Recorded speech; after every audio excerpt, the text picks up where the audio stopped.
Junior बीस teeming school में teacher ने अनाउंस किया कि कल 20 मास्टर क्वालिफिकेशन एग्जाम है। उसने क्लास को याद दिलाया कि सब स्टूडेंट्स अपना पहला 20 लेकर आए जिनके साथ कॉन्टैक्ट ऑलरेडी हो चुका है। उसने कहा, आज अच्छे से आराम करो, अच्छे से तैयारी करो और अच्छे रिजल्ट लाने की कोशिश करना। फिर उसने क्लास को डिसमिस कर दिया। कुछ स्टूडेंट्स ने माना कि वो एग्जाम को लेकर नर्वस हैं और एक स्टूडेंट ने बोला कि हाँ, इसमें कोई आश्चर्य की बात नहीं है। प्रेंटिस बीस मास्टर बनना भी उनके करंट स्किल लेवल में काफ़ी टफ था और अगर किसी को एडवांस बीस मास्टर एकेडमी में जाना है तो उसके लिए तो और दूर की बात लगती है। एक स्टूडेंट ने बताया कि उसका गोल निंजांग सिटी के बीस मास्टर एकेडमी में जाना है। वो कोई टॉप टायर स्कूल तो नहीं, लेकिन उसे कॉन्फिडेंस था कि वो अपनी एबिलिटीज़ के दम पर कोई एवरेज स्कूल में ज़रूर एडमिशन ले सकता है। दूसरी तरफ एक स्टूडेंट प्रेशर में बीमार ही हो गया। उसे डर लग रहा था कि वो एग्जाम में फेल हो गया तो उसे कोई ऑर्डिनरी लाइफ जीनी पड़ेगी, कोई खास फ्यूचर नहीं होगा। 20 मास्टर क्वालिफिकेशन एग्जाम नज़दीक आ रहा था, लेकिन एक स्टूडेंट जो अभी टाइम ट्रेवल करके इस दुनिया में आया था उसे कोई फ़र्क ही नहीं पड़ रहा था। बस एक हफ्ते पहले उसने इस दुनिया में अपनी करंट बॉडी को टेक ओवर किया था। बॉडी की मेमोरीज को एब्जॉर्ब करके उसे ये जल्दी ही समझ आ गया कि ये दुनिया कैसी है। 100 साल पहले एक बड़े डिजास्टर में डायमेंशन रिफ्ट से फिरोशियस बीस्ट निकले। उन्होंने इंसानों को मारना शुरू कर दिया। इसका जवाब देते हुए ह्यूमैनिटी ने भी लड़ाई करी और उनको वक्त के साथ ये समझ आया कि इन बीस्ट को कैसे टीम किया जा सकता है और इनकी शक्तियों का कैसे इस्तेमाल किया जा सकता है। बस इसी से बीस्ट मास्टर प्रोफेशन का जन्म हुआ। इस बीस्ट टीमिंग एरा में बीस्ट मास्टर पावर और स्टेटस की निशानी बन गया। बीस्ट मास्टर बनना सोसाइटी में इलाइट में कदम रखने जैसा था। कई यंग लोगों का सबसे बड़ा सपना एक पावरफुल बीस्ट मास्टर बनना था। इस दुनिया में 18 साल से ऊपर के हर किसी व्यक्ति को अपना पहला बीस्ट कॉन्ट्रैक्ट करना होता था। जितना स्ट्रॉन्ग आदमी की सोल उतना ही पावरफुल बीस्ट और आदमी का बॉन्ड होता है। लेकिन टाइम ट्रैवलर को इस सबसे फर्क नहीं पड़ रहा था, क्योंकि बॉडी के पिछले ऑनर ने ऑलरेडी एक छोटे फ्लफी कीचर के साथ कॉन्ट्रैक्ट कर लिया था, जो क्यूट दिखता था, बिल्कुल हार्मलेस था। वो स्ट्रॉन्ग नहीं था, उसका कोई कॉमबैक वैल्यू नहीं थी और वो इवॉल्व भी नहीं हो सकता था।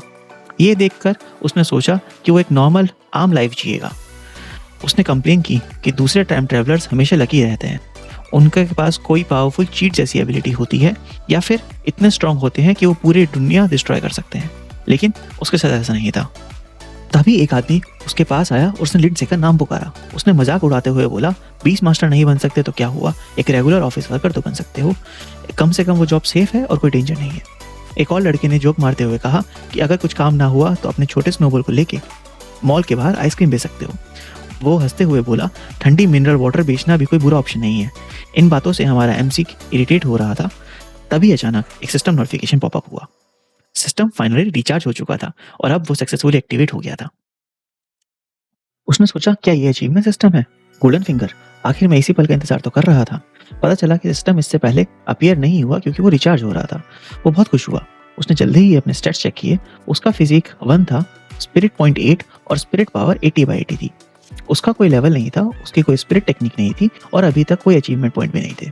उसका पेट एक बीस्ट स्नोबॉल था और एक नोट में लिखा हुआ था, एक एवरेज एडल्ट मेल के फिजिक और स्पिरिट एट्रीब्यूट दोनों 1 होते हैं। सिस्टम ने समझाया कि वो अचीवमेंट कंप्लीट करके अचीवमेंट पॉइंट्स और बोनस आइटम्स अर्न कर सकता है। इन सबको वो पेट की ग्रोथ बूस्ट करने के लिए, नए स्किल्स अनलॉक करने के लिए और अपने 20 मास्टरी एबिलिटीज को इंप्रूव करने के लिए यूज कर सकता है। क्यूरियोसिटी में उसने लिटिल स्नोबॉल के स्टेट्स चेक किए।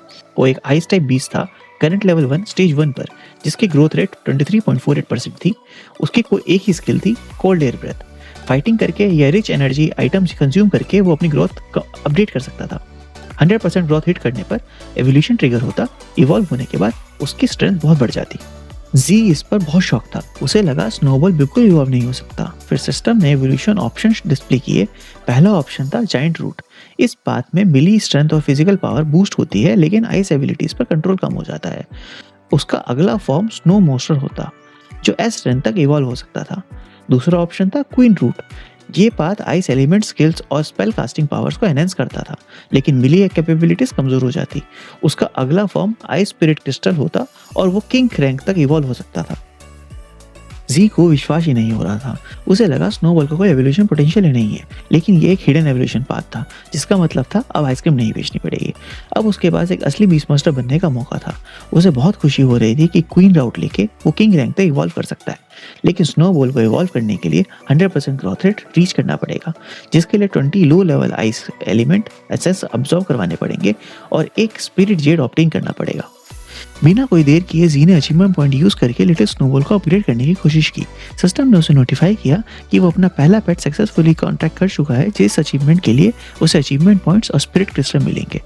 वो अपना रिवॉर्ड क्लेम करने ही वाला था जिसमें उसने ध्यान दिया कि अगला अचीवमेंट था अप्रेंटिस बीस्ट मास्टर बनना, जिसका मतलब था क्वालिफिकेशन एग्जाम पास करके बैप्टिज्म कंप्लीट करना।